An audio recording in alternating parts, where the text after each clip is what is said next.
Ayan po. Hello po everyone. Welcome to the UPLB Museum of Natural History's Biodiversity Seminar Series. I am Venus Nadine J. Abakahin, your webinar host for today po. So to those who are new guests here, we are glad that you have joined us, especially since this is our third webinar for 2026 as part of our celebrations for our 50th founding anniversary this coming September po. And to our regular participants po, thank you again for your continued support to our webinars.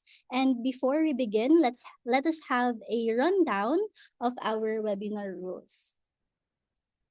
So again po, please keep your microphones on mute.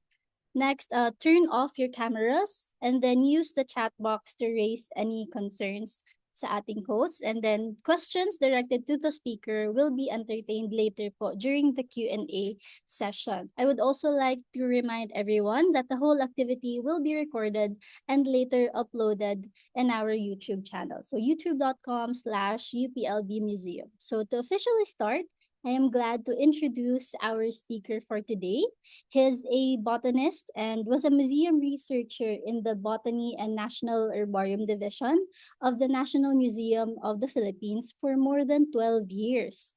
He is currently working in the Department of Science and Technology Forest Products Research and Development Institute, or DOST FPRDI, as a science research specialist too. He earned his Bachelor of Science in Forestry with a distinction as the magna cum laude at the College of Agriculture and Forestry at the West Visayas State University. He has delivered various lectures and workshops about plant taxonomy, herbarium techniques, conservation, and botanical art. He has also published various papers of new species, plants from the Philippines, and a field guide about ferns of Chiang Mai, Thailand. His research interests are pteridophytes, such as ferns and lycophytes, and various flowering plants, such as from the families Araceae, Begoniaceae, Orchidaceae, etc., and also gymnosperms from the family Cycadaceae. So, everyone, let's all virtually welcome Forester John Ray C. Caliado using our clap reacts po. So, Sir John Ray, kindly share your screen po. Morning po.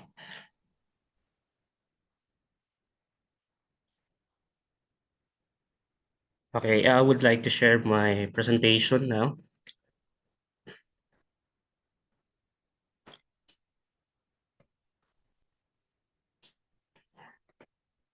Okay, so good afternoon po sa lahat. So I would like to thank UPLB Museum of Natural History for inviting me as one of the guest lecturer for this day. Today, I would like to discuss about, sorry.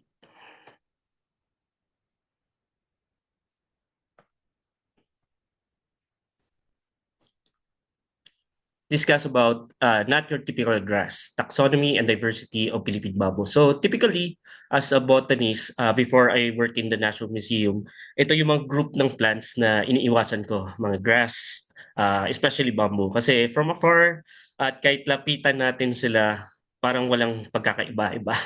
Magkakamukha lang sila halos. So as I transferred here sa DOST FPRDI, most of the non-timber forest products that are being used for research and development ay mga bamboo. So it's another challenge or a new chapter to learn about taxonomy of grass. So I just started learning about grass about almost 3 years ago na.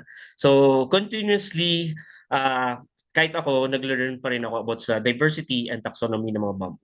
So to start with, so ito yung overview ng ating didiscuss about Philippine biodiversity, what is a herbarium, importance of herbarium, bamboo identification, bamboo genera in the Philippines, CLP or the DOST FPRDI herbarium bamboo collection, and future studies of the bamboo. To start with, so isa tayo sa 17 megadiverse countries at alam natin na mataas ang diversity natin in terms of number of plants and animals, and especially these endemic plants and animals are being influenced by specific factors such as kunyari mga isolated islands, for example dito yung island ng Sibuyan, which is isolated and never been connected to other major group islands like sa Mindoro, Panay, Negros, or Luzon. So isolated siya for the longest time na nag-evolve or nag-develop yung mga certain species doon na maging endemic.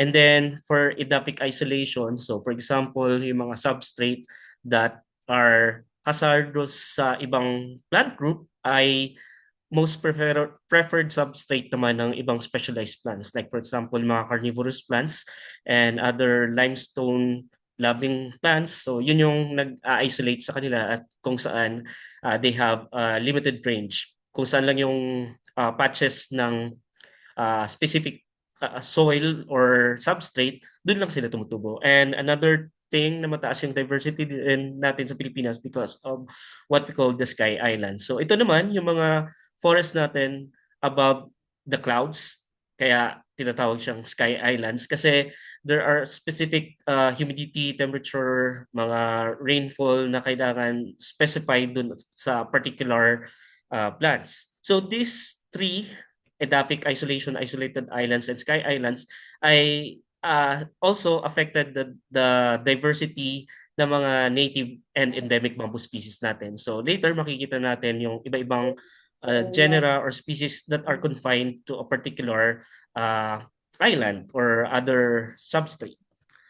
And because of our uh, archipelagic island, meron din tayo at different topographic feature. So may mga lowland and high elevation tayo. Meron tayong iba-ibang forest types that are the major habitat for mga bamboos. So most of our bamboos are found in dipterocarp forests, mossy-montane forests, and some specialized species that are confined to ultramorphic forests and limestone karst forests. But sad to say, isa rin tayo sa biodiversity hotspots. So our native and endemic and mga narrow endemic species natin ng mga plants such as endemic bamboos are being affected by anthropogenic factors such as slash and burn farming, kaingin, mining, conversion into fruit plantation ito sa mga lowland areas, and conversion into vegetable plots sa mga high elevation forests. So what is a herbarium? So yung herbarium is a facility wherein many plants were collected for scientific studies. So ito ay mga plants that were collected from different parts of the country. For example, dito sa DOST PRDI herbarium, yung mga specimens namin ay connected to timber and non-timber forest products. So most of the collection dito ay trees. But also, we are starting to collect mga herbarium specimens ng mga associated flora for a particular plant group na inaaral namin, and also mga non-timber forest products such as mga bamboo. And what is a herbarium? So usually, ang herbarium is a plant, a whole plant or a portion of plant that are pressed flat and dry mounted on a herbarium sheet or board with a standard size of 11.5 by 16.5 inches. So, itong herbarium sheets ay standard all over the world kung saan kung meron kami mga duplicates, we can send mga duplicates. For example, we have duplicates here collected in the USDF PRDI. Pwede namin po yan ma-share sa other herbarium dito sa Pilipinas sa UPLB MNH at sa National Museum. So makikita dito sa example dito. So malaki kasi ang bamboo. So kahit portion lang ng plant nun ay sufficient enough para makita yung identity. At makikita nyo dito na may leaves at inflorescence or flowers yung mismong specimen. So madaling i-verify. And ang collection ng mga herbarium is worthless without any accompanying information. So every collection kailangan may kalakop na mga data na kailangan natin for every research. So ito yung nilalaman ng mga information sa ating collection notebook. So usually name of collectors, kung may mga kasama akong mga researchers here at sa ibang institution. So may mini-maintain kami na field number or yung continuous number na kino-collect na mga plants every time na pumupunta kami to collect specimens. So may parang control number kami to know kung ilan na yung na-collect natin. So for the type locality, usually nilalagay dyan yung barrio, barangay, municipality, province, or island, and the country. Kung minsan papadala yan sa ibang bansa yung mga specimens, so importante na nakalagay yung country. And then, minsan, we take note on the local names. So, example, sa mga bamboo, iba-ibang tawag nila doon. May bikal, may puser, or iba pa, or minsan pareho. So, this can be used for mga ethno-linguistic studies because manonote mo doon kung anong language yung gumagamit doon. Or depende din kung ang species ay localized lang or widespread. So usually pag widespread, minsan nagkakaroon ng difference doon sa tawag nila sa mga species. But it's mahalaga din na kailangan manote yung mga local names ng mga bamboos. And then for habitat, so as I mentioned earlier, pwede uh, yung mga forest like lowland dipterocarp forest, mga mountain forest, mga specialized forests such as ultramafic at limestone karst. And for elevation, so ang elevation is very important din sa mga bamboo kasi may mga species na confined lang sa high elevation, may iba naman na confined lang sa lowland. So makikita natin na may elevational range sila, yung mga bamboo. And then for description, so usually, di ba, hindi natin kayang malagay lahat ng informations ng habit niya kasi sobrang laki nila. May mga bamboo that can grow up to 30 meters long or iba yung climbing hahaba pa ng 50 meters long yung buong cane niya. So usually those information ay sinusulat dito. So for example, yung habit niya ay tree na may ganitong haba. So lahat ng mga information na hindi natin mailalagay sa herbarium specimen ay dapat maisulat or makuna ng pictures. So for special notes, tinitingnan natin kung yung species na to ay introduced or cultivated at iba pa. For economic use, which is important ito sa amin as a research and Development Institute. So, tinitake note namin kung yung mga particular plants ay for food, fiber, oil, timber, or even for ritual purposes. And then, uh, the last one, yung date of collection. So, important din ito para malaman yung phenology ng mga halaman. Pero for bamboo, mayroong mga species na sporadic yung kanilang phenology. So, hindi natin alam kung kailan sila na mumulaklak, nagbubunga. Pero may mga species naman na may regular cycle of blooming and fruiting. Pero for example, some species na makikita sa Japan, may almost 112 siyang hindi namulaklak. So, yung species na yun, after 112, nag-mass blooming sila lahat, namatay lahat yung mga mature individuals, and then yung mga seeds ay yun yung magiging kapalit doon sa mga old bamboos na namatay during the flowering event.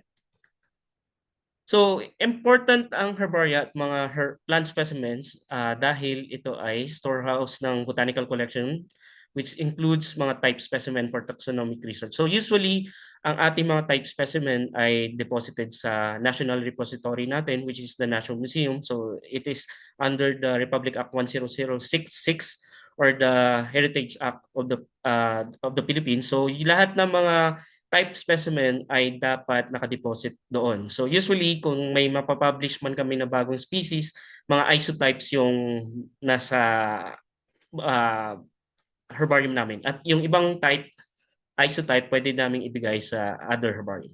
So ang herbaria are commonly used in the fields of ecology, plant anatomy and morphology, conservation biology, biogeography, ethnobotany, and paleobotany. So for our institution, so mostly, importante ang anatomy and morphology para ma-identify ng tama yung species na ginagamit to a particular product. And then for ethnobotany, so minsan nagkakaroon kami ng idea or mga uses ng mga plants with regard sa mga research na ano natin sa community, nakuha natin. So, and then to search new unknown genetic material for improvement of cultivated crops. So, minsan sa mga hybrid na halaman, nawawala yung mga certain genes doon na kunyari resistant to a particular disease or pest. So, nagba-backtrack yung mga scientists para mabalik yung mga certain qualities or genes na yon na ma-improve pa yung mga cultivated crops. And then lastly, so in assessment and cataloging of all species of economic potential as commercial species, medicinal herbs, and food plants. So as I mentioned, ang DOST FPRDI ay isang institution focuses on research and development for timber and non-timber forest products. So kasama doon yung mga tawag dito, yung mga bamboo. So sa pag-collect ng specimen, so usually dapat uh, at least ang mga ruler ang haba ng stem na may kasamang fruits and flowers ay sufficient enough na maging collection. And then dapat kailangan may mga duplicates yun, at least mga 5 siguro. And dapat properly tag sila para maiwasan natin ang paghalo ng mga collection. Kasi pag dahon nakita mo sa mga bamboo, ah hindi mo minsan may mga minor characters doon na magkakamukha talaga sila. Kaya kung walang tag, maliligaw ka na at masasayang yung specimen na na-collect mo kung walang tag yung specimen. Ayan. So ito, sorry nakita. So sa chat, pwede nyo bang hulaan or may idea kayo kung anong genus ito? Yung A or B? Lagay nyo A, ganitong genus, or B, ganitong genus, or kahit local name. So may time kayo to chat, siguro mga 10 seconds. Sige, pwede kayo mag-chat now. Kung may familiar ba dito sa particular cane na to. So kaya ba nating i-identify yung mga bamboo by looking at the cane? Ayun. So may nakatamang sagot sa A. Sige, sa B. Sino makakahula sa B?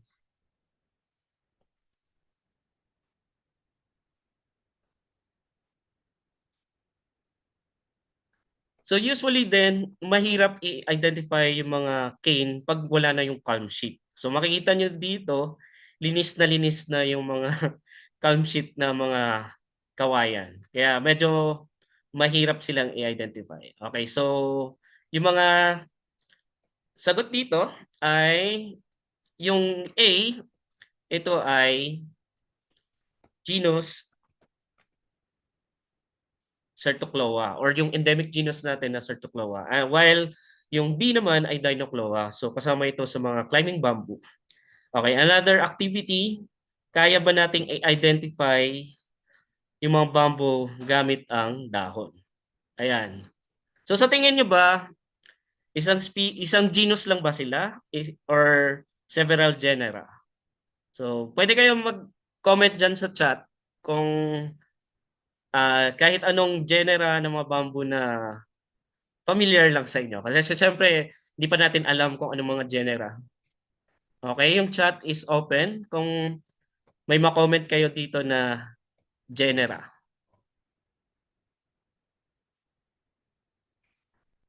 Ano yung D? Anong genus yung D?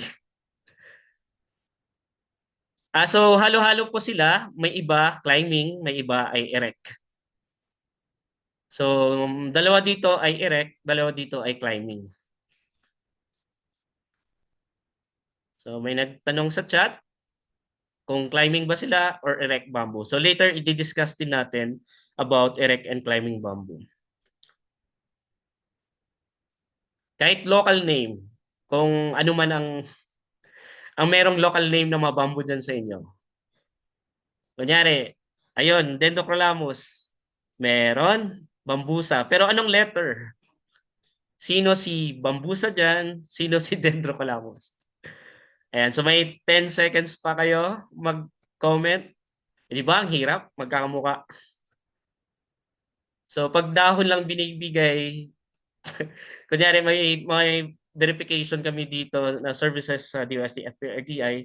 Minsan ang pinapadala ng mga estudyante, dahon, minsan hiniwa-hiwalay na. So, paano natin ma-ID yung halaman kung hindi natin na makita?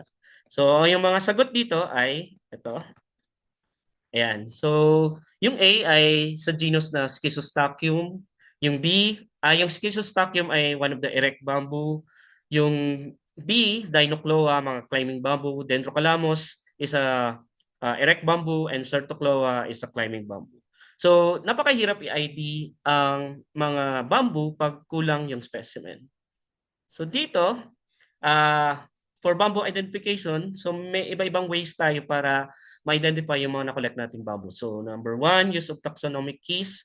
So, may mga online publication na makikita natin doon. Kunyari, particular genus lang gusto mo titingnan, yung Dinocloa, revision ng mga Schistostalchium, Bambusa.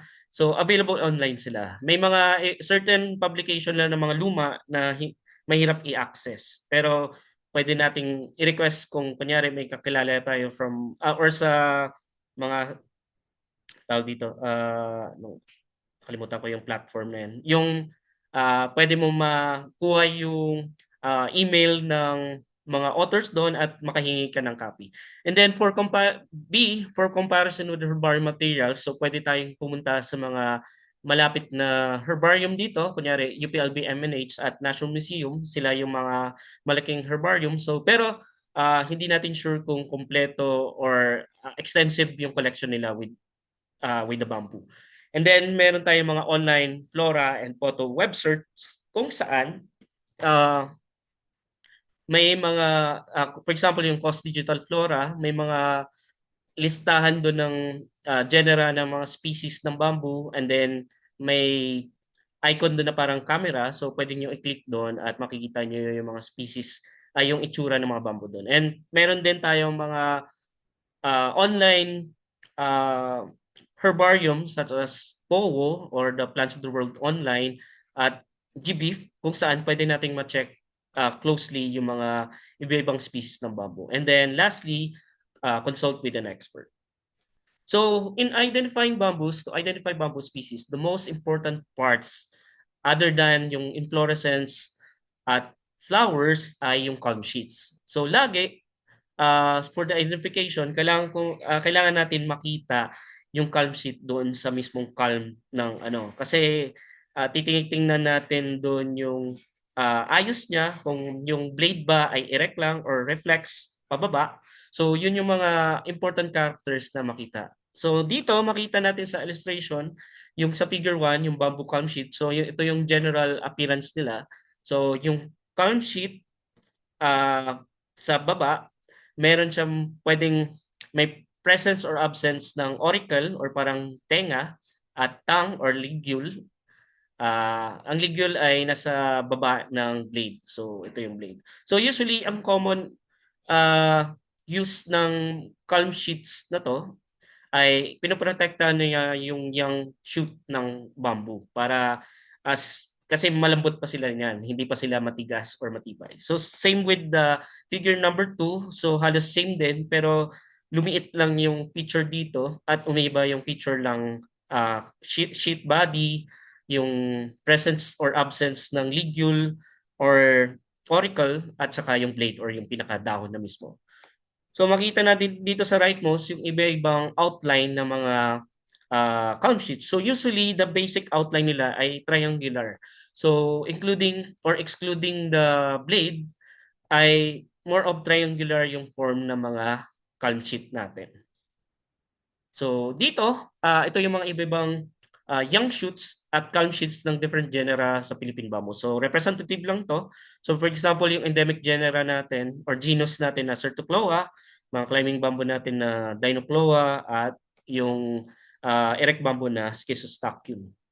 So ito din yung mga highly commercialized or ginagamit ng mga species ng bamboo like Gigantocloa, Bambusa, at Dendrocalamus. So makikita nyo yung difference ng ayos ng kanilang calm sheet at saka mga blade. At meron din iba-ibang kulay or mga endomentum like yung iba very hairy, yung iba may presence ng auricle or absent ng auricle or may presence or absence din ng ligule. So for identifying bamboo to genera, usually ang kailangan natin makita ay yung inflorescence nila. So for in the absence of inflorescence, kung na-identify na yung bamboo, usually for species level identification, mahalaga ang calm sheet. So secondary important siya na part ng bamboo na kailangan natin for identification. So hindi ko na discuss further, medyo complicated lang. So usually typical grass din yung inflorescence nila. Walang showy petal, so mostly pseudospike or spike lang yung kanilang ayos. And minsan may mga genus na nagpo-produce sila ng fruits na berry type. So makikita natin later. Yan. Ito, example ng inflorescence ng Schistostachys. So yung introduced na Schistostachys brachyladum, makikita natin na sa apical part siya ng kaniyang dahon. Nasa dulo siya. While yung endemic natin na Schistostachys lumampaw ay merong nasa ilalim ng kanilang leaves niya. So hindi siya sa apical part. So dito, sa close-up ng mga inflorescence nila, so makikita din natin na iba-iba ang clustering or ayos ng kanilang mga inflorescence. Also, other parts na tinitignan usually sa culm sa loob, minsan makikita natin yung culm doon. Nagko-cross-section na ako lagi ng mga bamboo to check kung thin wall ba siya, thick wall, or solid culm. So usually, mga characters din yan para ma-identify natin ang mga bamboo. So dito, may mga ibang branches din. So may iba, 1 branch lang, 2 branch, 3 branch. And then minsan may mga minor na maliliit na branches pero may major branch siya. So yan yung mga iba-ibang branching type ng mga bamboo. So and also may presence or absence ng mga spines or thorns. And then meron din sa mga culm or internode kung may presence or absence ng mga aerial roots. So yun yung mga tinitignan para ma-check or ma-identify natin yung mga iba-ibang species ng bamboo. And for the habit, so usually ang habit dito ay erect bamboo. So majority ng mga genus Bambusa, Schistostachys, and Dendrocalamus, sila yung mga erect bamboos. And then for climbing bamboo, ito ay mga genus or genera Cephalostachys, Certocloa at Dinocloa. Pero for the case of Certocloa and Dinocloa, may mga species dito na once nasa open area siya, hindi siya nagiging climbing yung habit niya. Kasi nare-restrict yung height niya since wala siyang magapangan. So parang in their adaptation, mini-maintain lang ang certain height. So later makita natin kung anong species yun. And then for the rhizome, so majority ng species natin sa Philippines ay sympodial yung kanilang ayos. So halos magkadikit-dikit yan. So ang rhizome. Madalang lang yung mga sympodial na medyo mahaba yung kanilang mga spreading rhizome. Pero majority sympodial na magkakadikit-dikit. Wala tayo masyadong monopodial rhizome na species other than kung may mga introduced species dito sa Philippines na mga monopodial. Now, magdi-discuss tayo about sa different bamboo genera at mga species na makikita sa Philippines. So, mind you lang, some of the photos dito ay mga herbarium specimens pa lang. Kasi hindi ko pa sila napuntahan under different type localities para ma-document and ma-picturean yung kanilang leaves, yung habit, yung inflorescence, flowers, at fruits. So, as a summary, ito yung mga genera. So, meron tayong 12 genera sa Philippines. So, ito yung, this includes mga medyo cryptogenic or uncertainty kung native ba siya or introduced ba siya. Pero ito yung mga 12 genera na makikita natin sa Philippines. Excluding yung mga introduced species na as for ornamental like mga Tersostachys, Sasa, at Pinocladus. So ito ay ang mga Bambusa, Cephalostachys, Certocloa, Dendrocalamus, Dinocloa, Fimbri bambusa, Gigantocloa, Nineo leba, Racemo bambus, Schistostachyum, Spero bambus at Leucaena. So dito, makikita natin na almost kung native lang at endemic makita natin. So majority ng mga bambus natin ay endemic. So meron tayong 19 endemic species. So ang pinakamarami dito, syempre sa genus na Certocloa. So ang ating endemic genus na Certocloa, meron tayong 7 species. Sinusundan nito ng Dinocloa or yung mga climbing bamboo na may 5 endemic at meron tayong 5 native na mga climbing bamboo. So meron tayong mga uh, tawag dito, mga single species na endemic such as Cephalostachium na mayroong isang endemic at Sperobambus na may one endemic tayo. So, simulan natin sa genus na Bambusa. So, one of the common bamboo na ginagamit for iba-ibang ayos for construction or for making handicraft ay yung kawayang kiling or the Bambusa vulgaris. So sila ay madaling ma-recognize kung makita natin yung culm sheet na masyadong yellowish yung kanyang blade na part. At sobrang kinis na kanyang culm. So makita natin na wala masyadong endomentum or buhok-buhok or mga aerial roots na makikita. So kawayan kiling ay commonly makikita sa buong Pilipinas. So ito din, mga introduced species na giant bamboo. So highly commercialized din itong species na to dahil sa laki ng kanyang culm at kapal. So maraming gamit ang pwedeng gawin dito. So ang giant bamboo ay Dendrocalamus asper. Then isa ito sa tatlong endemic natin na Schistostachyum. So meron tayong Schistostachyum Curani ata yung isa at isa Schistostachyum tinctorium. So yung Schistostachyum lumampaw, if nakapunta kayo sa Subic or other Aita community, so yung culm nito usually ginagamit nila for pagluto ng mga kanin or ulam gamit itong culm na to. So makita natin na marami pang may whitish indumentum siya sa kanyang culm and then erect yung habit niya. So usually, ang distribution nila ay all over the Philippines. So meron from Mindanao to Luzon. So ito yung kanyang mga culm. So usually, dikit-dikit sila. And then yung next genus natin, yung Speros bambus philippinensis. So isa ito sa endemic natin. Medyo later, i-discuss ko siya on the other slides. Medyo ang dito, yung kanyang identity as laak. So dati, yung species na to ay tinatawag na Bambusa philippinensis. But currently, naging synonym na siya with the new scientific name, Spheros bambus philippinensis.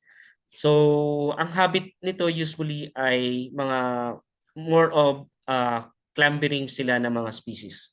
But later, i-check natin yung species na to sa later slides. So, for the genus Certocloa, so medyo ang distribution nito ay majority ay makikita sa Luzon. So, medyo bias yung collection. So, ang collection nito ay more of sa Cordillera area, Sierra Madre, and sa Zambales Range. So, makikita natin yung species na makita sa Cordillera area, at least 3 species, while dito sa Zambales Range, napakataas yung diversity ng Certocloa na meron tayong at least 4 species ng Certocloa. So kasama dito yung mga doon lang sa Zambales mountain range makikita yung Certocloa luzonica, which is found in mga ultramafic areas, Certocloa major at Certocloa hirsuta. So mga narrow endemic bamboo sila na doon lang makikita. At may isa tayong isolated island or yung island ng Mindoro, never been connected sa Palawan or sa Luzon, Paik or Pleistocene Aggregate Island. So nagkaroon siya ng sariling endemic na Certocloa sa Mindoro, which is the Certocloa mindorensis. So medyo mapapansin nyo yung Certocloa ay concentrated lang yung mga collection sa more of northern part of Luzon. Pero may mga collection from Panay na nakalagay doon, Certocloa phoenixi siya. Pero hindi natin sure pa kung baka ibang species pa siya since magkalayo yung island ng Luzon tsaka sa Panay. Or sa ibang area pa in southern Philippines, especially majority of Visayas and Mindanao, di natin sure. Baka may mga ibang Certocloa species pa doon since hindi pa fully surveyed ang ilang area natin. So ito yung mga species na uh, endemic sa atin, yung Certocloa phoenixi. So, mostly Luzon to at meron din distribution sa Panay based on the records sa mga herbarium materials na nakita ko. And then, itong Certocloa luzonica, which is endemic lang sa uh, Zambales area. So, pag umakyat kayo doon sa Pico Cincos or Paanawangin, so makita natin yung mga bamboo na ito dun sa area na yon, and also other sikat na mga climbing area dyan sa Zambales Range kung saan they are common dun sa mga ultramafic areas. Then ito yung Certocloa major, confined din also sa Zambales Mountain Range. At ito yung Certocloa mendorensis kung saan makikita lang siya sa island ng Mindoro. At ito ang Certocloa pusser. So ito naman majority ay ng distribution range niya ay makikita sa western side ng Cordillera Mountain Range. So economically important din siya na species ng bamboo na ginagamit sa Ilocos Norte, Abra at Ilocos Sur. So, ito yung na-document namin na Certocloa pusser.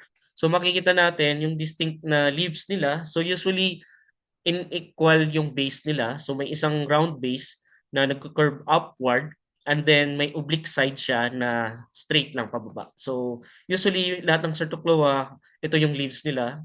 Yung lower side na may uh, lobe, yun yung nag-curve upward. And then while yung sa upper side ng kanyang dahon, oblique lang siya. And then for the calm sheet ng Certocloa pusser, so makita natin yung kanyang blade, kung bago pa lang ito, usually erect siya. Pero pag once nag-mature na, nagre-reflex pababa. So bumababa yung kanyang blade sa calm sheet. At actually, ito medyo nawala lang yung hairs, pero maraming indumentum ito sa mismong calm sheet niya or sa calm sheet body niya. So mabook talaga sila.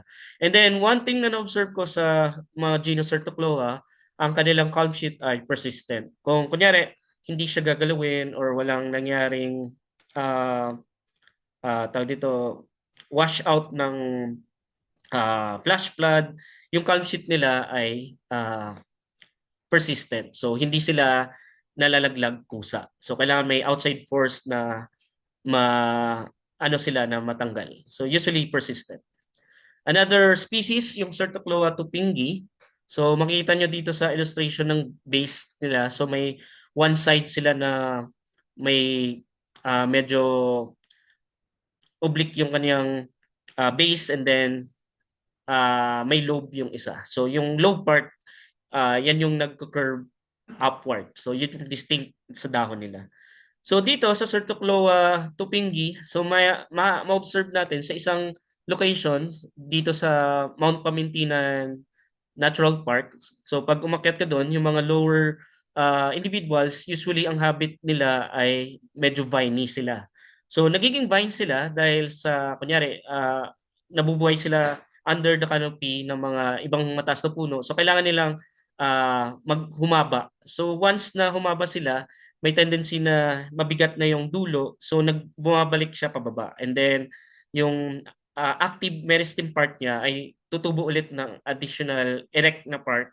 So nagiging viney sila. Pero once na tumubo sila sa exposed at konti yung soil, like yung summit ng Mount Binikayan at Mount Pamitinan, so makikita natin na stunted sila. Siguro mga less than 5 to 10 feet lang sila. At hindi sila tumataas na. So nagiging erect form sila. Pero provided na they are growing under sa canopy, so humahaba sila at nagiging vine forming. So dito makita natin yung kaniyang culm sheath na mabuhok din at ang blade niya ay lahat ay erect. So talagang erect yan. And dito makita natin yung maraming uh, calm sheets na persistent pa rin. Kahit 100 years yan, nandyan pa rin yung calm sheet na yan. So, unless linisin ng mga locals, so natatanggal. So, yan yung kanyang distinct characteristic. And then, meron siyang white waxy na mga indumentum sa kanyang calm.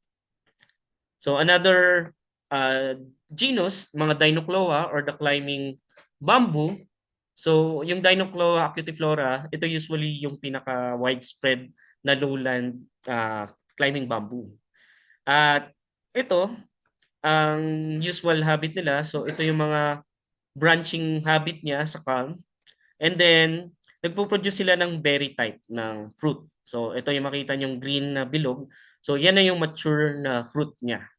So, medyo berry type siya. So, usually yung mga, uh, ano nga itong genus ng ibon, yung para mga Maya or other, nakalimutan ko yung genus. Pero ito yung usual na kinakain nila. So pag nag-mass bloom yung mga Dinocloa, maraming mga species na mga finch or mga sparrow ang pumupunta at kumakain ng mga fruits nila. So another widespread na Dinocloa, Dinocloa Luconae. So ito naman ay ang distinct nito, pag kinat natin yung mismong calm niya, solid siya. So, wala siyang butas sa gitna. So, solid calm lagi ito. At maliliit lang ito at usually makikita natin siya from elevation range na 200 to 1,500 elevation. So, yung isa nating mga restricted species na makikita lang natin sa Sky Island or mga mossy forest natin ay yung Dinocloa elmeri. So, ang type locality nito ay Mount Santo Tomas. So, during sa fieldwork namin sa taxo survey namin sa Mount Santo Tomas, so in-expect ko na makikita ko tong bamboo na to kasi ito lang yung type locality niya. And then, yung elevational range niya ay nasa starting 1,850 to 2,000 meters above sea level. So, lower than that, hindi natin sila makikita sa ibang habitat pa. So, medyo questionable yung distribution niya, bakit na doon lang siya. Pero, on a recent survey namin doon sa Northern Luzon, yung may ibang bundok ako doon napuntahan, since almost pareha sila ng substrate na may mga limestone doon na substrate at medyo rocky, nandoon may nakita ko na closely similar dito sa Dinocloa elmeri. So meaning baka widespread din naman siya, hindi lang natin siya na survey all throughout sa mga mountain peaks sa Cordillera. So one of the recent new species na na-publish, so bagong-bago lang to on January 2005. Ay, tama ba? January 2005 lang to na-publish. So itong Dinocloa Santo Tomasi ay so endemic lang din sa Mount Santo Tomas.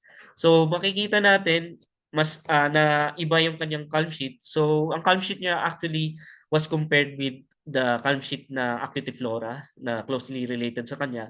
So makikita natin dito sa before sa kabilang slide. Yan. So dito pa lang sa calm sheet makita natin na magkaiba na sila. Pero dito sa lower right corner, so makita niyo yung sympatric sila. So at elevation 1,850, may mga population doon na magkasama yung Dinocloa elmeri at Dinocloa Santo Tomasi. So yung upper limit ng Santo Tomasi, yun yung lower limit naman ng Dinocloa elmeri. So almost sympatric sila doon sa upper at lower limit ng distributional range nila sa Mount Santo Tomas. At kasama dito sa na-publish yung Dinocloa timac, which is endemic naman sa Mount Mariveles. once pa lang ako nagpunta doon, nakikita ko na siya doon along the trail nung nag-trail hike kami doon. Pero unfortunately, hindi ko siya napicturean, sayang nga lang. Pero yung particular species na yon ay only sa Mount Maribeles siya recorded. So baka on the next mga trail hike, baka ma-document ko na siya. And then another endemic species na confined sa Palawan, so yung Dinocloa oblonga.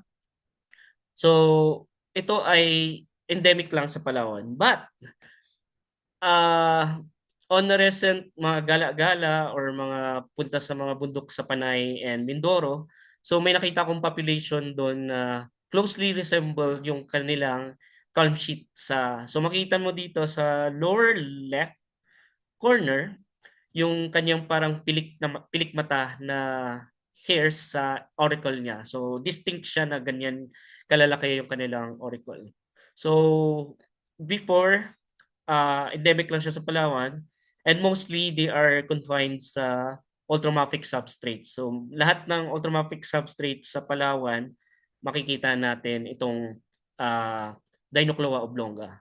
While yung species na nakita ko sa Panay, nakita ko siya sa limestone karst, oblonga yung kanyang closest species.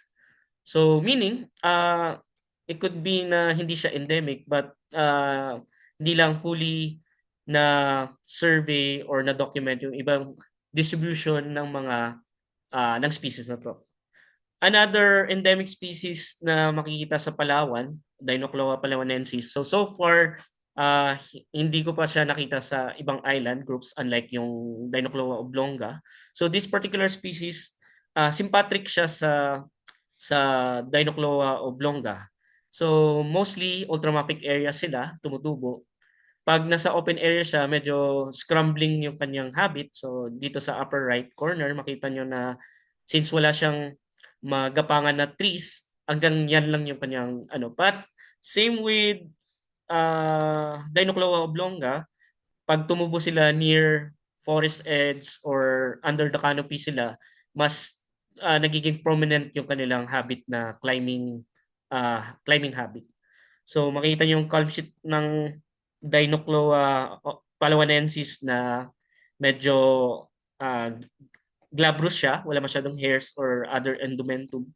At yung underside ay medyo glaucous or medyo silvery yung kanyang baba.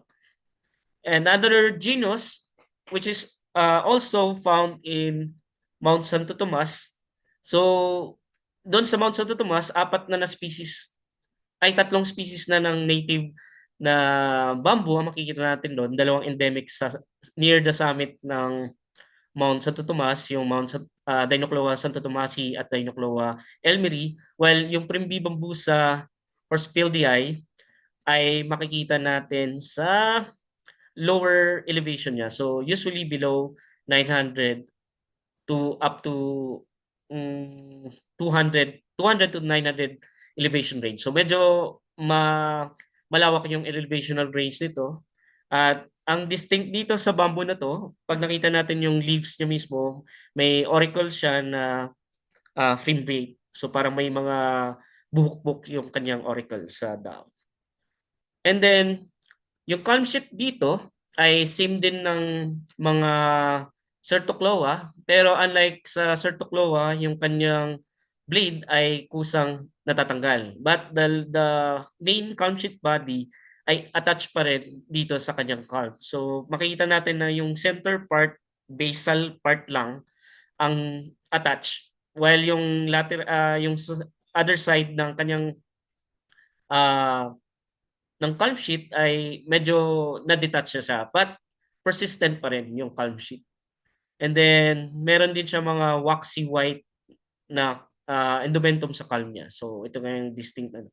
So for majority ng mga ethno-linguistic groups na gumagawa ng mga handicrafts, isa ito sa mga species na ginagamit nila for making mats and baskets. So meron siyang economic importance sa mga katutubo natin na namumuhay sa Cordillera. So another genus, Cephalostachium mendorense. So, balik muna. So dito, ang Frimby bambusa hornbilli medyo disjunct yung distribution kasi ang known record lang ay Luzon at yung other population nito ay nasa Java. So meaning in between islands, bakit wala itong uh, species na to? So meaning may possibility na baka magkaibang species or yung species na to ay hindi pa na record sa ibang island group in between Java and Luzon. And meron din ako napuntahan na area in Palawan na closely kamukha siya ng Fimbri bambusa pero since wala kaming permit noon, hindi ko na-collect yung specimen. Pero possibly, meron din ibang species na Fimbri bambusa sa island ng Palawan. Another genus, yung Cephalostachium mendorense.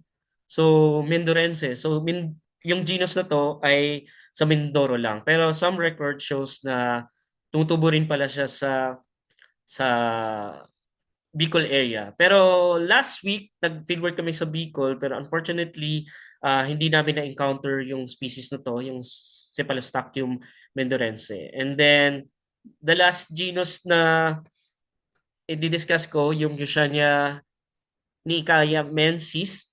So, ito yung dwarf bamboo na nakikita natin sa Mount Pulag. So, but usually nagiging dwarf lang sila dahil exposed sila sa strong winds at maliit na yung soil doon. So nagka-class sila na dikit-dikit. At but in herbarium specimens na makikita natin, may mga specimens to na normal looking sila na kawayan talaga. But with the case sa Mount Pulag, kung nakakit kayo sa Mount Pulag, so from the start ng grass edge ng uh, forest edge ng Mossy Forest hanggang sa summit, makikita natin yung climbing bamboo. Especially yung dun sa summit. So, 'di ba minsan naghihintay tayong pumila dun para magpa-picture sa signage ng Mount Pulag. Nagtatago tayo dun sa gitna ng mga climbing bamboo. So, yung malilit na mga damo na yan, so actually grass sila yan. Tagal na pala to. 12 years. Joke. So, for close-up appearance nila, so ito yung habit ng uh, Yushania or yung mga dwarf bamboo natin doon sa Mount Pulag. So, erect talaga sila and then closely packed sila para hindi sila mabuwal. And then, so makikita natin na usual looking na bamboo talaga siya na tawag dito, makikita natin na naging miniaturized lang yung mga parts niya from count sheet. Unfortunately, wala pa akong photos ng young shoots niya para makita yung structures ng calm sheet niya. So, but ito yung branching niya at yung close-up ng leaves niya. So for the bamboo collection dito sa DOST FPRDI or CLP, so since I transferred from National Museum, so before in the National Museum, ito yung isa sa mga group na iniiwasan namin because ang hirap nga ng taxonomy, magkakamukha lang siya sa paningin. So, but since ito yung mga plants na kailangan na natin identify para malaman natin ano yung mga specific uses nila na pwedeng makatulong sa pag innovate ng mga bagong product. So, kailangan natin silang ma-collect na maayos at ma-picturean. So, dito, ang pinaka-challenge talaga sa bamboo, once na nakat natin siya sa main stem niya, nag-curl up yung kanilang dahon. So, makikita nyo dito na wala pa siguro mga 5 minutes itong 5 to 10 minutes yung leaves na to sa upper right corner. So, makita nyo nag-curl up na yung dahon. So, kailangan pag nag-cut ka, ready na yung dyaryo para maipit yung mga dahon para hindi na siya mag-curl up. And then, another challenging sa collection nila ay makakollect ka ng mga complete na calm sheet. So, minsan, paglipas na yung kanilang paglabong or paglabas ng mga young shoots, so hindi tayo makakapag-collect ng complete at mature na calm sheet. So usually, ang kino-collect natin na calm sheet yung mid part ng kaniyang mature na calm. Kasi yung basal part at yung pinaka-apical part, medyo ah, medyo variable na siya ng nasa gitna. So mas maigi na lahat maging consistent na nako-collect natin yung mid part or siguro mga from basal node mas magandang collect 5 to 8 na calm part yung calm sheet, yun yung pinaka na.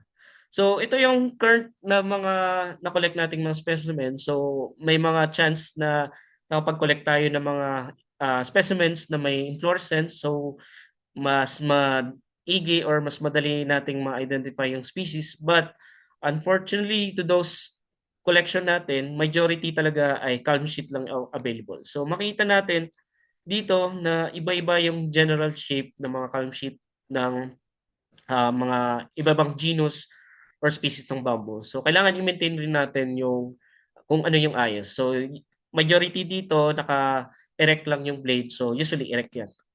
But may mga species na deflex or reflex, so pababa yung orientation ng kanyang blade. So usually i-maintain din yung kanyang calm sheet. And then for inflorescence, one of my collaborators sa Malaysia suggested na dapat hiwala yung collection ng inflorescence kasi once na herbarium, magiging incomplete or masisira na agad. So dapat for the collection of inflorescence, dapat merong pang herbarium at the same time meron kang set for spirit collection. When you say spirit collection, yung mga inflorescence na yon, fruits and flowers ay naka-liquid, nakalagay sa alcohol. So dapat hiwalay yon. And then mag-collect ka ng madami kasi usually kailangan mo siyang i-dissect to check yung arrangement ng kanilang inflorescence.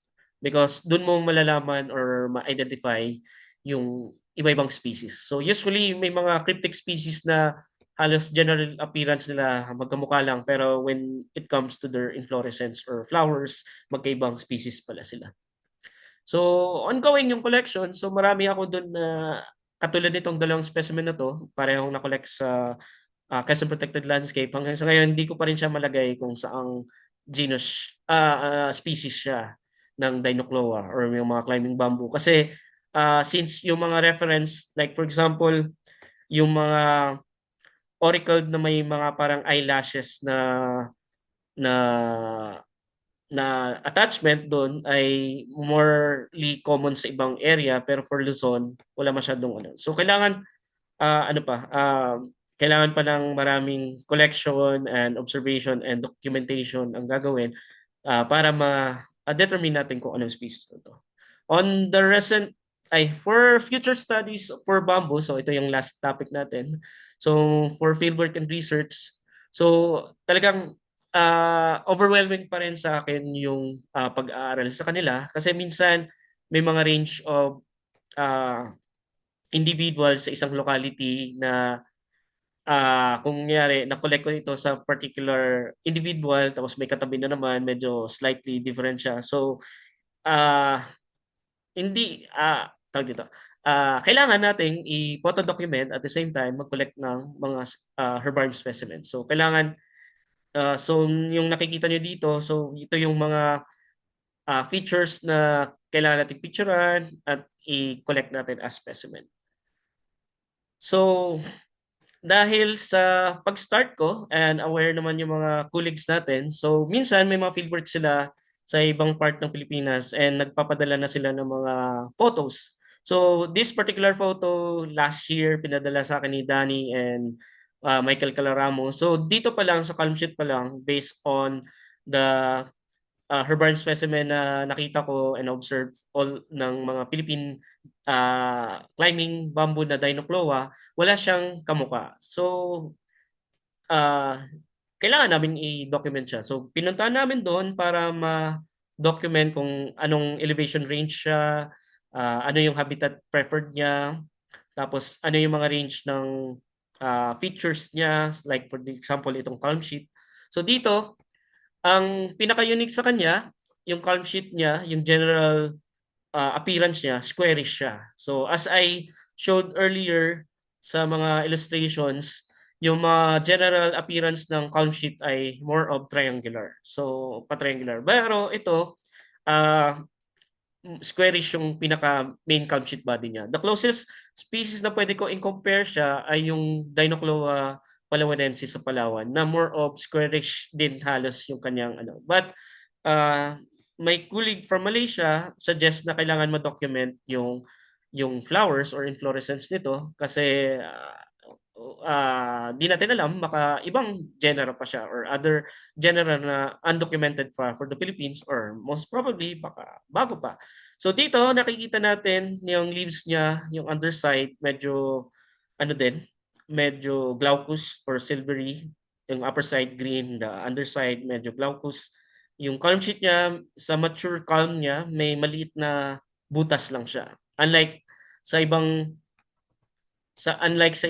calm na ng Dinocloa, medyo malaki yung butas pero dito maliit lang. So this one closely resembles sa Dinocloa luzonei na solid calm. At yung kanyang secondary branches, medyo distinct yung meron siyang dalawang major branch and then may maliliit siyang tertiary branch. So medyo tinitingnan pa namin kung ano yung kanyang distinction. So luckily, on the same area, meron kami nakitang dalawang species ng Dinocloa. So yung A, Dinocloa acutiflora, yung B, yung Dinocloa sp, C, Dinocloa leuconae. So makikita natin, based on calm sheet, makita na yung ibang-iba talaga. So kung dahon lang tinignan natin, or dahon lang specimen natin, hindi talaga natin sila ma-differentiate sa isa't isa. Pero once nakita natin yung inflorescence, at the same time, yung calm sheet, so dito, makita nyo na ang laki ng difference niya. Like, yung major distinct structure dito sa calm sheet na to, yung medyo siya undulation na up 2 to 3 na undulation. So makita nyo yung hindi siya typical na calm sheet. Unlike dito na erect lang or sa C na reflex pababa.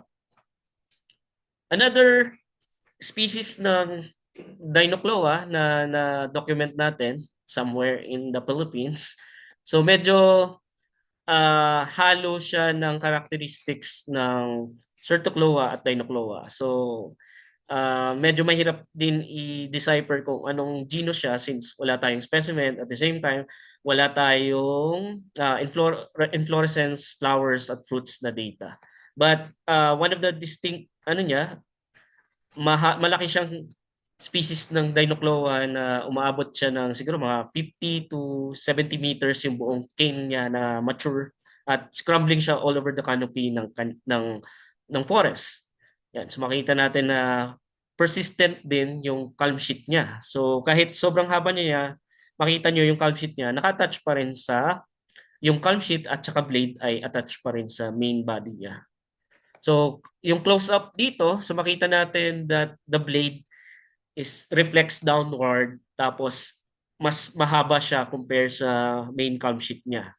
And then dito sa mga young shoots or young calm sheets, so makita natin malaki yung auricle niya. At the same time, mahaba yung mga hairs niya katulad ng Dinocloa oblonga. So medyo uh, hindi pa natin alam yung status nito. And then, minsan may mga unresolved identification pa. At may mga iba-ibang publication tulad nito, before the laak is known as Bambusa philippinensis. Pero if you search in POO or other sources, naging synonym na siya sa Sperus bambus philippinensis. So dito, yung laak, so ito yung in-identify as Bambusa philippinensis. But if we check POO, nasa genus Sperus bambus philippinensis na siya. So dito may na-document ako sa Mindanao na laak. So dito sa close up, so makita natin yung blade niya, erect din. Pero and then mas malaki yung auricle niya na may buhok. And then ang may indumentum siya na black hairs. Pero sa description, So pag tinabi natin yung laak na tinatawag na Bambusa philippinensis at yung mismong type specimen ng Speros bambus philippinensis, makikita natin yung malaking difference. So yung size ng blade niya, at the same time, yung sa type specimen, yung mismong Speros bambus philippinensis, wala siyang endomentum. So more of glabrous lang siya. Unlike yung sa research na ginagamit nila for publication na Bambusa philippinensis, so mabuhok talaga siya. So, pwedeng dalawang scenario dito na pwedeng iba yung identity ng laak na ginagamit sa research, and then need din i-check yung type locality nito para ma-document ulit, ma-picturean, and then ma-collect ng DNA materials para ma-compare. So meaning may questionable yung identity ng species na to, yung laak na ginagamit for mga research. Kaysa dun sa actual specimen na Speros bambus philippinensis, wherein yung species na Bambusa philippinensis ay naging synonym. So medyo kailangan pa i-resolve itong taxonomy nila. So for economically important bamboo species, so ito yung mga species na usually ginagamit for research sa ano. So as mentioned earlier, yung kawayan kiling, Bambusa vulgaris, so kasama dito Bambusa spinosa, Dendrocalamus asper, Bambusa merrillii, Gigantoclo ater, Gigantoclo levis, Schistostalcium lima, Schistostalcium lumompao, and Speros bambus philippinensis. So another medyo uh, isa pang unresolved para sa akin na hindi pa resolved na name ng bamboo dito, yung endemic natin na bayog, yung Bambusa merrillii. Pero meron din species na Dendrocalamus merrillianus. So medyo kailangan natin malocate yung mga type specimens kung available pa ba sila or nakikita pa siya na intact pa siya.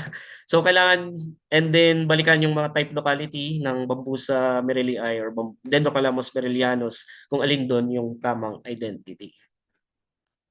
So for the DOST, as I mentioned, more of non-timber forest product. So yung one of the program, the Bamboo Musical Instrument na program wherein dinevelop yung mga bamboo musical uh, modern bamboo musical instruments na based din doon sa mga possible na sa mga na-survey sa ethnobotanical artifacts na na-collect sa Mindanao and sa Luzon. So for example, itong Bambusa spinosa, so merong mga musical instruments such as palakpak, odak at togo from the Bagobot tribe.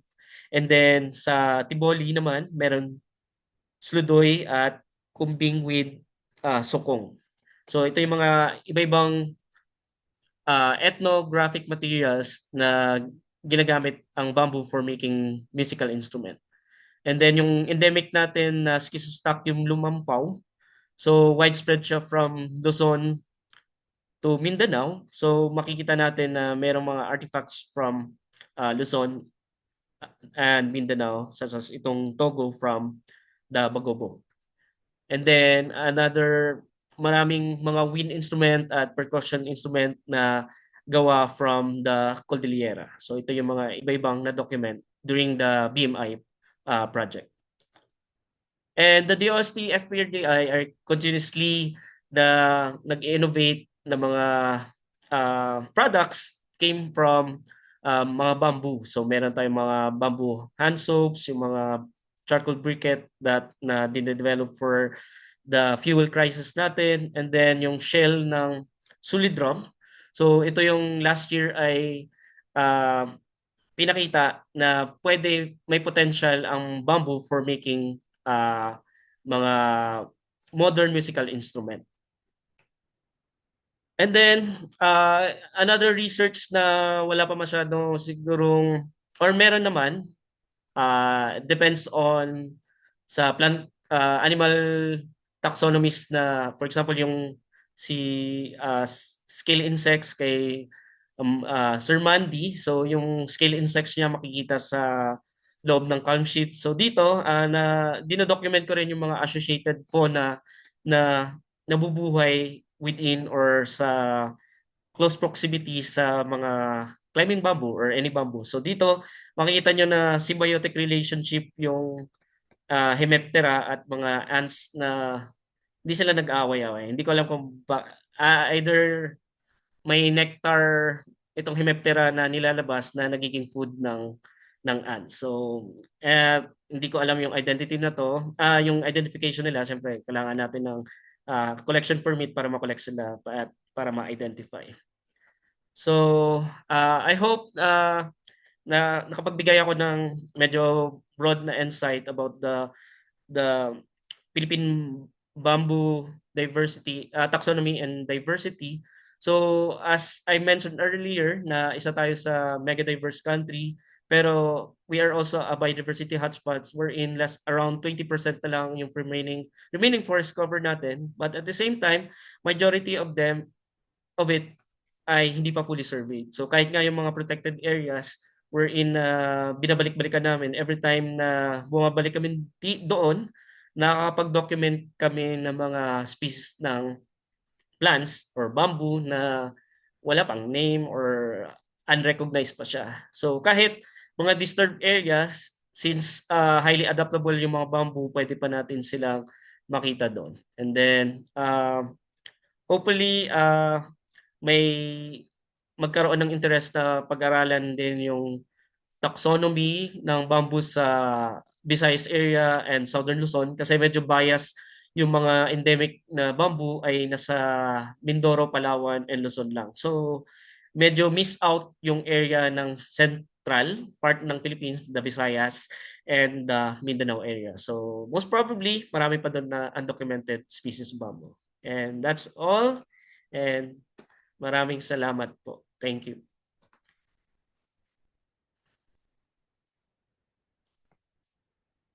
All right. Thank you so much po, Sir John Ray, for your wonderful and very comprehensive talk po. No? So, again, Sir John Ray was able to introduce us to different Philippine bamboo genera and species. And natuto din po tayo ng iba't ibang herbarium techniques also. Thank you so much, sir. And thank you so much din sa ating participants for actively listening po. So, we may now proceed to the Q&A session. So if you have any questions, please type it in the chat box or you can use the Q&A function of Zoom. So ito po, my first question po tayo for today. So can DNR employees contribute herbarium specimens din po?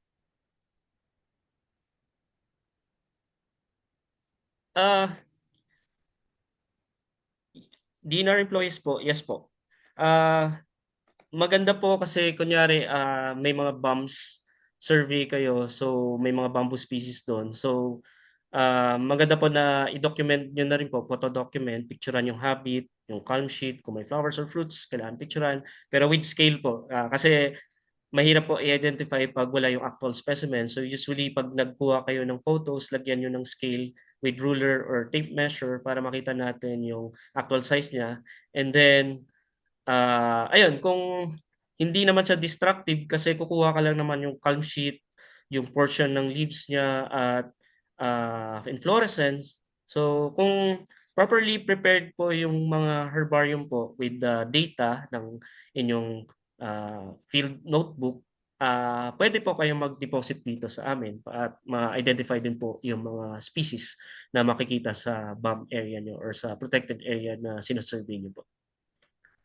Okay. Thank you, sir. May question din po earlier pala. Paano daw po sila makaka-connect po sa herbarium na ino-oversee niyo po ngayon sa FPRDI? So yung sa FPRDI, medyo hindi ko pa siya na ayos kasi nag-renumbering ako, but at the same time may mga bagong collection ako na hindi ko pa na-process. So siguro mga give me a year pa para maayos yung lahat ng collection. And kailangan ko rin po ako mismo kailangan ko mag-herbarium visit sa herbarium sa PNH, sa Philippine National Museum, sa KAHUP din, at sa ERDB na herbarium para makita ko yung mga gaps ng collection kung saan ano pa ba yung mga species na hindi ko pa na-encounter or yung mga locality nila kung saan sila makita para ma-recollect at ma-redocument. So later on, one of the goal is ma-create ng field guide para mas madali na silang ma-identify or magamit yung field guide na yun for identification ng mga bamboo. Yun po. Yes, sir. Add ko lang po, Next po. Ay, sige po.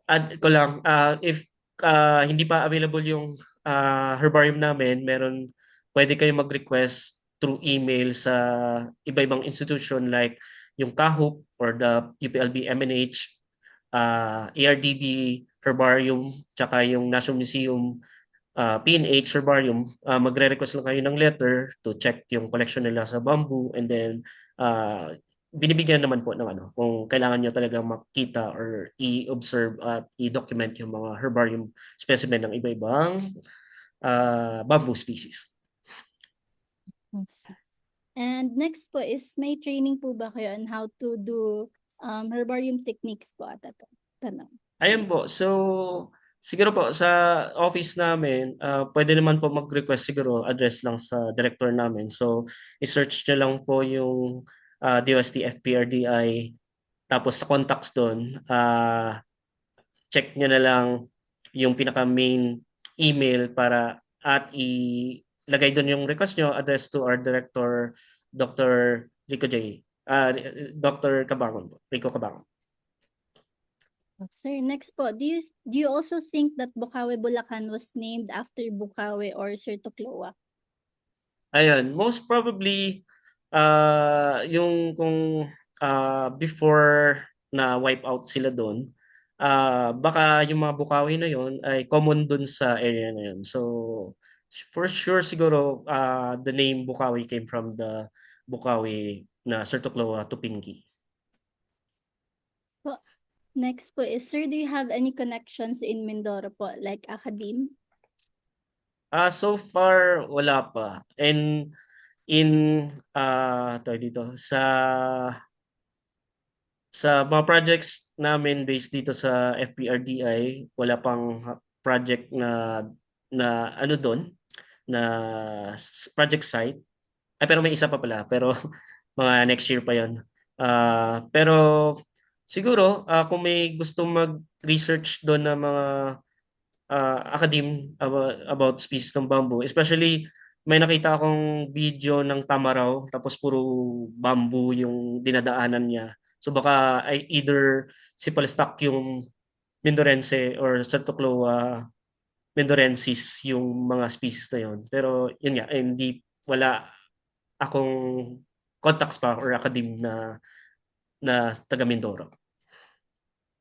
Okay po. Sir, next po, applicable po ba ang herbarium sa ibang plants?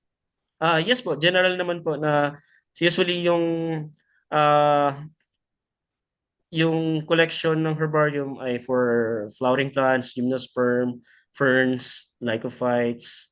So, importante yon na may herbarium every survey para may proof kayo na yun yung species na na-collect nyo sa certain. Kunyari, mga biodiversity survey ang ginagawa nyo. So, dapat may voucher specimen kayo at the same time mga photographs para may basis kayo sa identification nyo. So, applicable yung pag-collect ng herbarium sa ibang plant group. Next po, how about the Yushania reportedly in Mount Kitanglad? Yung question po Ayun. ba ay relate? Ayun, sige po. Oh. Sir, from Di pa nakapunta ako ng Mount Kitanglad pero hanggang Lantapan area lang ako, pero I was not able to see yung Yushania doon. So wala tayong herbarium specimen at di ko alam kung anong identity ng bamboo doon or kung talagang same lang siya ng Yushania sa Luzon or baka ibang species pa. So, kailangan din natin i-photo document at makollect yung specimen doon sa Kitanglad. Next po, is it possible for sympatric species to cross-pollinate and produce a hybrid? If so, new or unknown taxon could be a natural hybrid. Yeah. So yung one example na sympatric na nakita natin is yung Dinocloa santo tomasi at Dinocloa elmeri na may upper limit ng Santo Tomasi at yung lower limit ng Dinocloa elmeri, doon sila nakita. Pero during the survey or pag-ikot-ikot namin doon, parang separate mo pa rin sila. Hindi lang ko sure. Ang isa din doon na possible na baka hindi sila mag-hybridize, magkaiba yung penology nila. So, kunyari, mag-mass blooming man si Elmery, hindi niya kasabay si Santo Tomasi. So kahit sympatric sila, hindi sila nag-hybridize kasi magkaiba sila ng phenology. So yun yung possible reason na kaya wala akong makita doon na parang intermediate form nila. Kahit magkatabi na sila, ah ma-identify mo pa rin na magkaiba sila because of siguro phenology. So magkaiba yung flowering nila. So hindi sila nagkakasabay, hindi sila nag-hybridize. That's all. Okay po. Next po, paano po magsisigurado yung ownership if in case hindi pa nado-document? What do you mean of ownership? Anong ownership? Ownership? Sina Anong Marjorie. ownership? Baka po yung naming po siguro, sir. Naming. O Apo. syempre, kunyari, kung ikaw yung naka-collect ng complete specimens and then na gawa mo na yung lahat ng descriptions, ah, kung sino man ang involved na nag-contribute dun sa paper, syempre, yun yung makakasama for the authorship ng publication. Next po, sir. First question, are all bamboo species same ng texture sa leaf po nila? Sa leaves. Okay. So sa leaves, may mga minor difference sila. May iba na maraming parang spines sa gilid ng dahon. So usually sa margin nila, may iba na smooth lang, yung iba mas spine. So highly variable. So may mga glabrous, may mga mabuhok. So iba-iba yung texture nila. So far po sa na-document ninyo na insects that invade the bamboo, Hemiptera pa lang po ba yung na-witness nyo na pest or may ibang taxon pa po kayo na nakitaan? So far, yung sa photo, yun lang yung na-picturean ko na Hemiptera. Pero parang di ko lang sure kung yung sap na iniinom nila ay sa calm sheet lang or hindi naapektuhan yung pinaka main cane niya. So parang maganda pa rin tubo ng cane eh. So meaning parang surface lang ng calm sheet yung iniinuman nila na sap. Kaya parang continuously tumubo pa yung yung calm na yon na ano. So and then si ant naman na nagbe-benefit doon sa dew na sinisikret ng Hemiptera. So ayun nga, hindi ako masyado nakafocus doon sa faunal diversity na associated sa mga bamboo kasi more of the taxonomy part ako. So isa siya pinaka-opportunity pa to study kung ano yung mga associated fauna na nabubuhay with our native and endemic bamboo species. Next po, is it possible that the differences in morphology can be ecophenic variations or is molecular analysis necessary to at the same time to support morphological characterization? Yung so far, most of the taxonomies working on bamboo, like si Dransfield, more on morphology siya.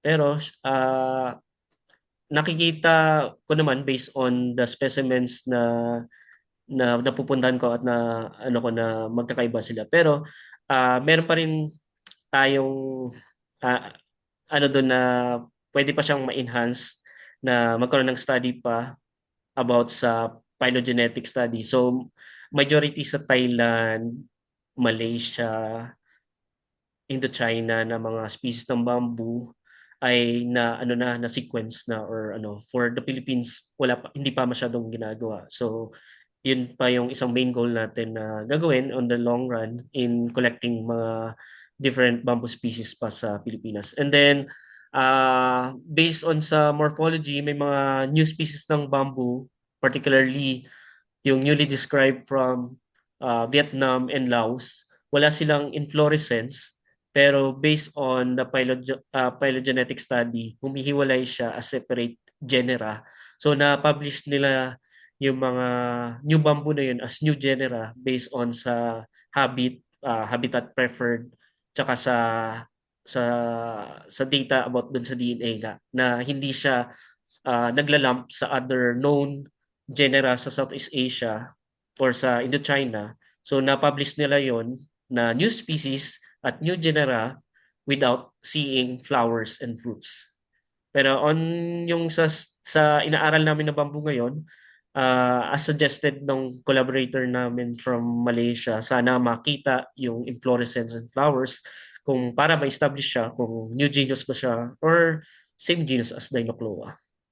Pero nag-collect na rin kami ng DNA material for the phylogenetic studies. Sir, ito po ay comment lang po. I hope you can visit Ilin Island in Mindoro po ata ito. Kasi baka may ibang floral species din aside bamboo. Parang wala pa pong nagbo-botanical expedition dito. So, baka po Ayun. may So, alam kayo natin. ang alam kong naglagi na dyan si Danny Balete. Si Danny Balete kasi nung buhay pa siya, usually may mga plant siyang pinapakita sa akin or dinadala sa National Museum na, ay, punta kayo dun sa Ilin. So, yeah, Ilin is isolated din na medyo hindi siya connected with the Mindoro Island. So, siguro may mga plants and animals doon na naging isolated. So, baka most probably may mga plants na new to science pa doon. So, other than bamboo, iba pang plant group na makikita doon ay bago or plants and animals. Next question po, in terms sa environment kung saan tumutubo ang bamboo, ano pong limitations niya? Pwede po ba siyang itanim sa closed areas and pwede rin po ba siya itanim sa open areas? Ano po ang preferred growing conditions ng bamboo? And if ano po yung soil medium na pwede niyang tubuan? Ayun.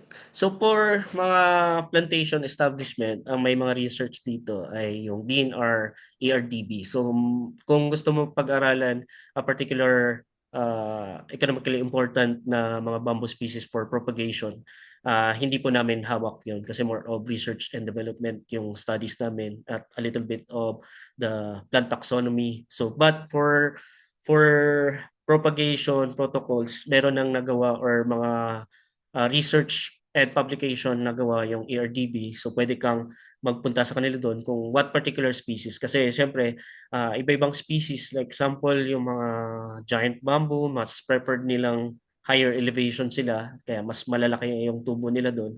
Kasi mostly medyo nasa all subtropical yung natural distribution nila. Pero pag kunyari nasa more tropical, lumiliit yung kanilang calm or yung height dahil sobrang init.